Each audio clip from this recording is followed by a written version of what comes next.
Second confirmed measles case in the greater New Orleans area. A local hospital prepares for the chance more cases could pop up. But hospitals are running into an unusual problem. Many of their doctors and nurses have never seen measles before. Tan Trong reports on how they're overcoming that issue. For decades, measles was sort of a disease of the past. The last case of measles that I saw in the United States was 1989. So it's been a long time since I saw a child with measles here in the U.S. Dr. Mark Klein is the chief medical officer at Manning Family Children's Hospital in New Orleans. He and other physicians say with falling vaccination rates, measles is now spreading again, and that's concerning. Vaccination rates have declined, and measles is sort of the canary in the coal mine. It's very important that those of us that can get vaccinated do.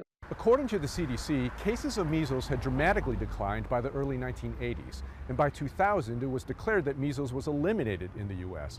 But in this year alone, there have been hundreds of cases reported across the country, including 2 adult cases here in Louisiana.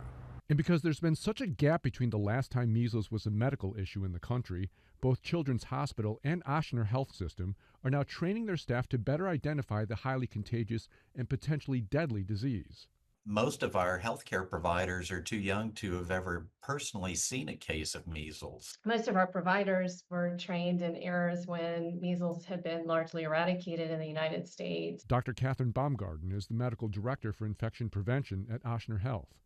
She says some of the training includes being able to spot the symptoms and signs. We also send out pictures of what measles looks like, because a picture sometimes is worth 1,000 words, right? If you see that picture and you have that picture in your brain, then when you see a patient that may be similar to that, you think more about, oh, maybe I need to consider measles. Measles is a disease that produces a very characteristic rash, a severe rash, a high fever, cough, cold symptoms, and conjunctivitis, where the whites of the eyes turn red. And so it's all of those things taken together. The goal, of course, is to limit the spread. So far, Louisiana has been spared any pediatric cases, but it's really just a matter of time. I would not be surprised if we see more cases. But the doctors say now is the time to get their people prepared. In New Orleans, Tan Trung, Fox 8 Local First.